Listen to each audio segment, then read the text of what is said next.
Betrayal doesn't come from strangers. It comes from the people who've seen your softest parts and still chose to twist the knife. It's your best friend who suddenly turns cold, the partner who walks out without a word, the coworker who smiles to your face and slanders you behind your back. And the worst part, you never saw it coming. But here's the thing. What if I told you the signs were always there, hiding in plain sight? Seneca, the Stoic philosopher who saw straight through human behavior, once said, "It is a vice to trust all, and equally a vice to trust none." Betrayal, he believed, doesn't strike out of nowhere. It builds in the shadows born from envy, fear, or pride long before the final blow. It's not an accident, it's a pattern, a process. And once you learn to spot it, you'll never fall for the same lie twice. So why do people betray you? And how do you see it coming before it wrecks your peace? Stick with me, because once you understand this, you'll never look at loyalty the same way again. If this speaks to something deep in you, don't forget to like, share, and subscribe. Someone out there needs to hear this one. The shadow self and hidden resentment. Seneca once said, "He who suffers before it is necessary suffers more than is necessary."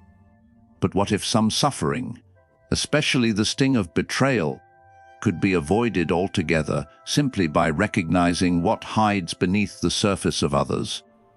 The Stoics taught us that most harm doesn't come from external events themselves, but from our ignorance of what they truly mean.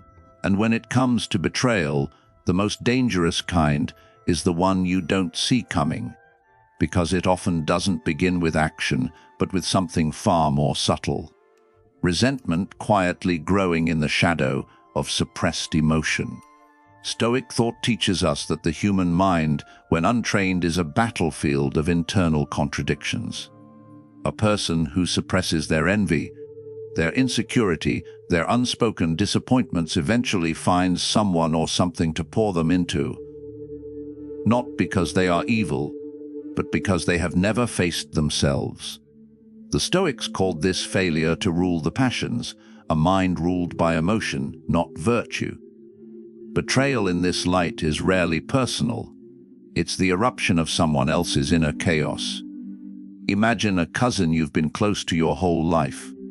You grew up together, helped each other through heartbreaks, family drama, financial struggles. They were your biggest cheerleader when things were rough. But now you're starting to thrive. You've built a growing business, bought your first home, started speaking with more confidence. You expect them to celebrate with you, but instead something changes. Their messages become short. They stop inviting you to family gatherings. When they do speak, there's an edge in their voice. You hear they've made jokes about you behind your back, hinted that you're lucky or full of yourself, and slowly they disappear from your life, not with an explosion, but with silence. What happened? Your success triggered something unresolved in them. Maybe they feel stuck. Maybe they carry regrets they've never admitted. But instead of processing those feelings like the Stoics would advise with reflection, acceptance, and humility, they protect their ego by projecting their discomfort onto you. You become the villain in their private story because it's easier to resent your progress than confront their own stagnation. This is how betrayal begins, not with a single act, but with a shift in perception. The mind, untrained and unsettled, rewrites history to make the betrayer feel justified. They'll tell themselves you've changed, or that you're arrogant, or that you no longer care. In reality, they can't face the discomfort of your growth shining a light on their own lack of movement. So, how do you protect yourself from this quiet form of disloyalty? The Stoics would say, watch people's character, not their words. Pay attention to subtle shifts in tone, in support, in presence. Trust your intuition. If someone close to you begins consistently withdrawing, diminishing your joy, or making you feel guilty for simply evolving, take note. Set boundaries. not from bitterness, but from wisdom. Because betrayal doesn't begin with the knife. It begins with the silence before it. And once you train yourself to recognize that silence for what it is, you don't have to suffer more than is necessary. You step away. You stand tall and you protect your peace. Not out of fear, but from inner strength. 2. The manipulative mask. Seneca once warned, "A man who suffers before it is necessary suffers more than is necessary." But what if some suffering isn't just premature? What if it was planned? Not all betrayals come from inner conflict or suppressed envy. Some are deliberate, cold, strategic. The kind of betrayal that doesn't explode. It unfolds slowly like a chess game. You weren't outmaneuvered because you were weak, but because you believed the other person was playing the same game as you. The Stoics knew that not all people act with virtue, and those who don't often wear the most convincing masks. They look like allies. They sound like friends. They enter your life with flattery, loyalty, charm. But they are not there to build anything with you. They are there to extract. These are people who don't betray because of unresolved emotion. They betray because it's useful, because it gets them something. To them, relationships are not sacred. They're strategic. You're a rung on the ladder, and once they climb past you, you're nothing but a memory. Picture this. You're in a business partnership with someone you've known since college. You've laughed together, failed together, rebuilt together. You trusted them, not just with money, but with your vision. Then one day, they beat you to a pitch you were preparing, share your idea as their own in front of an investor, and secure a deal you had worked for silently. When you confront them, they tell you it was just business. That phrase stays with you like a bruise. You feel foolish, not because you lost the deal, but because you never saw it coming. But if you look back, you realize the signs were there. They only called when they needed something. They were charming only when it suited them. They applauded your success until it outshined theirs. This kind of betrayal is especially painful because it mimics real loyalty. It performs affection. It imitates care. And when the mask finally drops, it leaves you questioning not just the relationship, but your own ability to read people. That confusion is part of the damage. It makes you doubt your instincts, your worth, your memory of shared moments. Stoicism helps us see through this fog by redirecting our focus from what others do to how we respond. The Stoics taught that character is revealed not in words, but in patterns. Not in moments of ease, but in moments of tension. If someone only shows up when it benefits them, if their kindness ends when your usefulness does, then that isn't loyalty. It's convenience dressed in friendship's clothing. The Stoics would advise us to watch actions more than intentions, and to never base our peace on another's approval or affection. When betrayal comes from manipulation, your healing begins not with revenge, but with clarity. Detach with dignity. Don't chase apologies from people who were never sorry to begin with. Don't ask for loyalty from someone who was never willing to give it without a price tag. This isn't about becoming bitter. It's about becoming wiser. Recognize this. Some people are not loyal to you. They are loyal to their need of you. And once that need ends, so does the mask. Your task is not to harden your heart, but to sharpen your perception. Let Stoic wisdom be your filter, and when someone shows you who they are with consistent patterns, believe them, then step away, not in weakness, but in power. 3. Jealousy as fuel. Seneca once said, "No man is crushed by misfortune unless he has first been deceived by prosperity." But betrayal rarely strikes when things are falling apart. More often, it shows up precisely when your life starts coming together. And one of the darkest roots of betrayal, one we often sense but hesitate to name, is jealousy. Not the cartoonish kind filled with angry glares and storming out of rooms.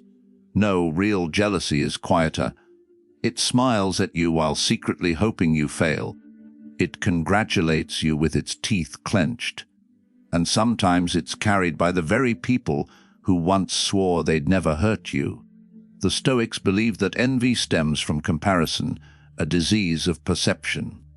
When someone sees your peace, your growth, or your success, and it reminds them of what they've denied in themselves, they don't always feel admiration. Sometimes they feel small, and instead of reflecting on their own life, they direct their pain outward toward you. Not because you've done anything wrong, but because your light makes their shadows harder to ignore. Take the story of Mason and Josh, best friends since college. They had built their adult lives side by side, both creative-driven and always bouncing ideas off each other.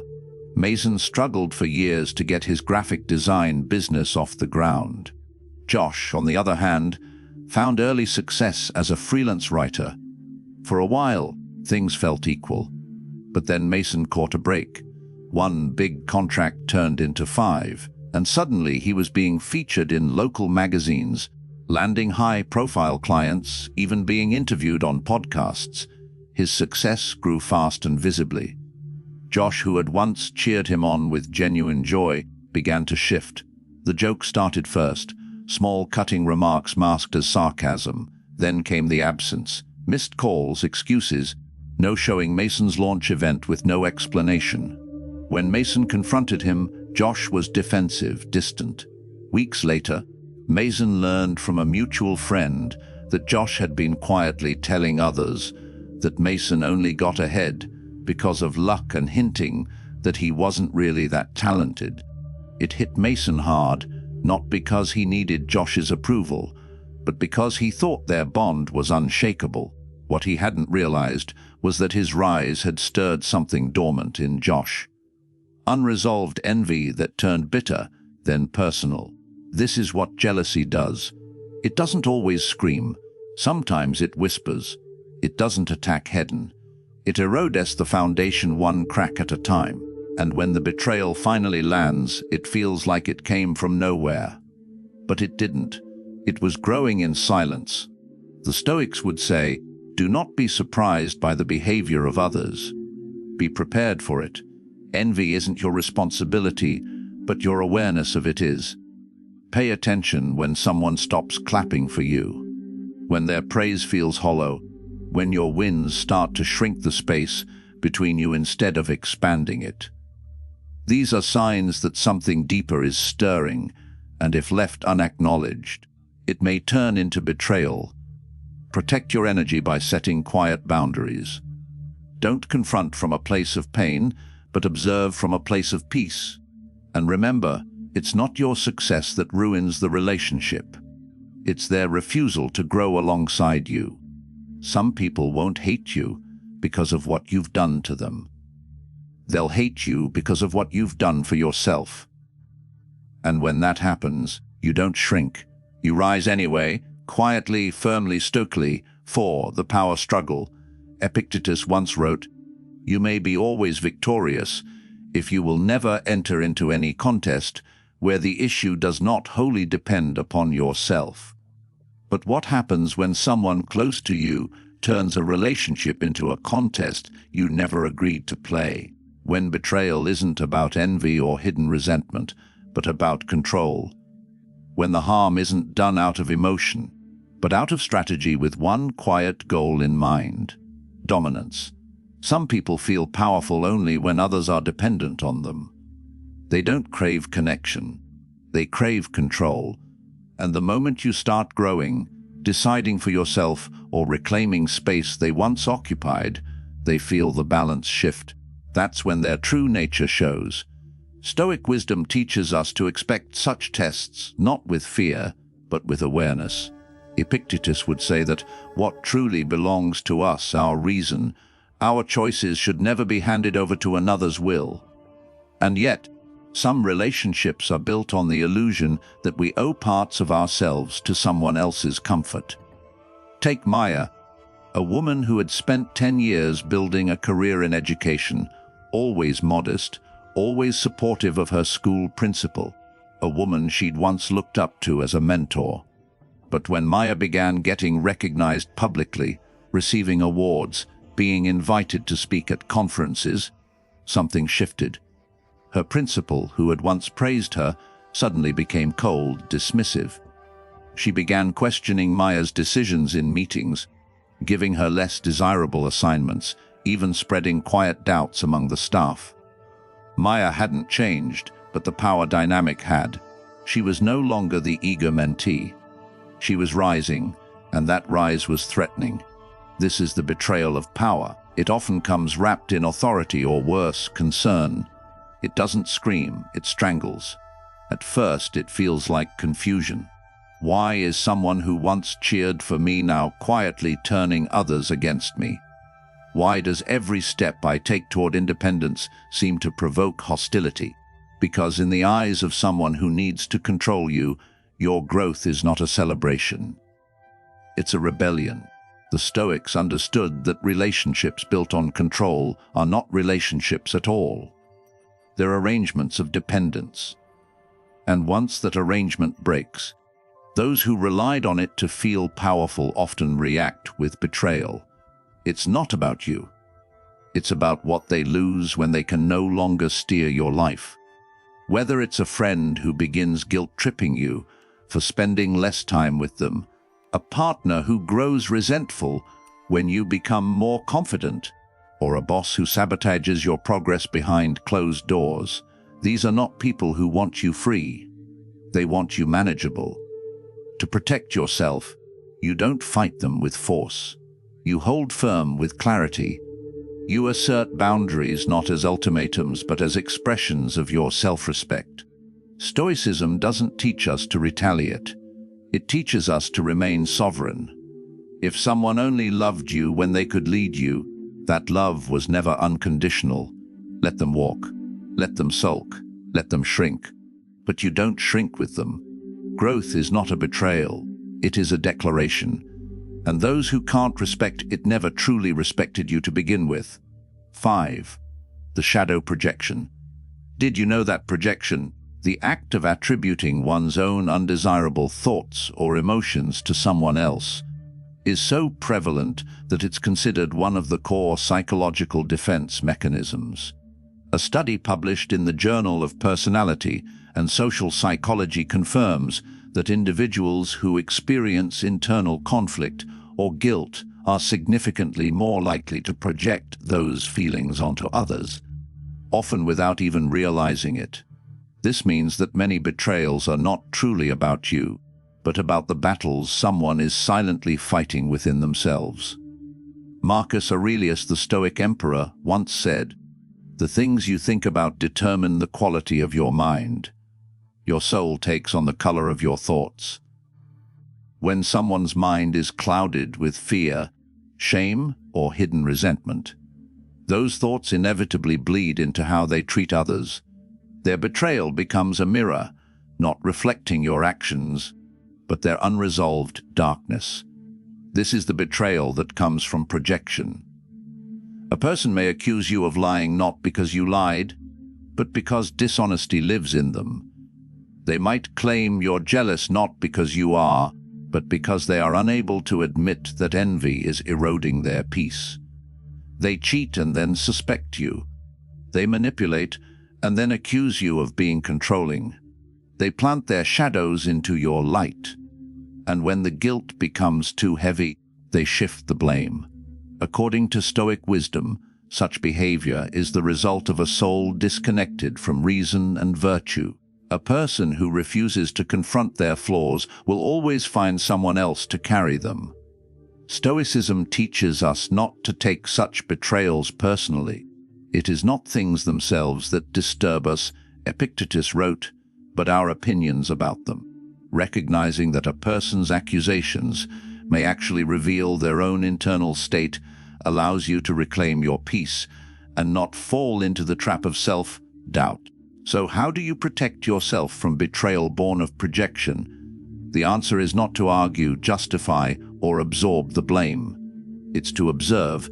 When someone's words consistently contradict your reality, when the accusations feel random, unearned, or manipulative. It's a sign they're projecting. Their betrayal isn't evidence of your failure. It's a symptom of their avoidance. Set boundaries with grace. Refuse to carry the weight of someone else's hidden guilt. And most importantly, trust what you know to be true about yourself. Because when betrayal comes from projection, it's not the truth being revealed. It's someone else's truth being disguised. You are not responsible for someone else's darkness. And you are under no obligation to hold space for the damage they're unwilling to name. 6. The narcissistic betrayal. Seneca once wrote, "He who does good to another does good also to himself, not always in return, but always in principle." Yet not everyone lives by that principle. Some people do good only when it serves them, and loyalty to them is a means to an end. This is the coldest kind of betrayal, the one that isn't born from insecurity or fear, but from calculated gain. It's when you're not seen as a friend, a partner, or a colleague. You're seen as a tool, a transaction, a step on the ladder. And when you're no longer useful, you're discarded like a broken piece of furniture. The Stoics warned us about these kinds of people, not with superstition, but with clarity. They taught that the wise must observe, not just trust blindly. They urged us to focus on character, not charm. And they reminded us again and again that it's better to walk alone than to be surrounded by those who would trade your dignity for their convenience. Narcissistic betrayal often comes wrapped in warmth. These people will flatter you, lean on you, praise your strengths until those strengths outshine their own, or until they no longer have something to gain. When loyalty costs them nothing, they're loyal. But the moment your presence no longer serves their ambition or ego, the shift begins. Subtle at first, then undeniable. Let's say you're building a project with someone you've known for years. They've always supported you, or so you thought. They offer to help. They ask questions, show up, give input. You start thinking you've finally found someone who believes in you.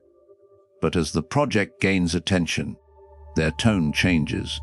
They start inserting themselves into conversations that were never theirs to begin with. They pitch your ideas as their own, and just when it matters most, they cut you out of the final meeting, taking credit for what you built. No remorse, no apology, just the cold efficiency of someone who was never there for you, only for what you could do for them. This kind of betrayal doesn't feel like a knife. It feels like silence, emptiness, like the person you thought was in your corner was never really there. And the worst part is you begin to question your own judgment. Was I blind? Was it all fake? But the Stoics would remind you this is not your failure. It is a revelation. You didn't lose a loyal friend. You lost the illusion of one. When someone betrays you for their gain, it speaks only of their values, not your worth.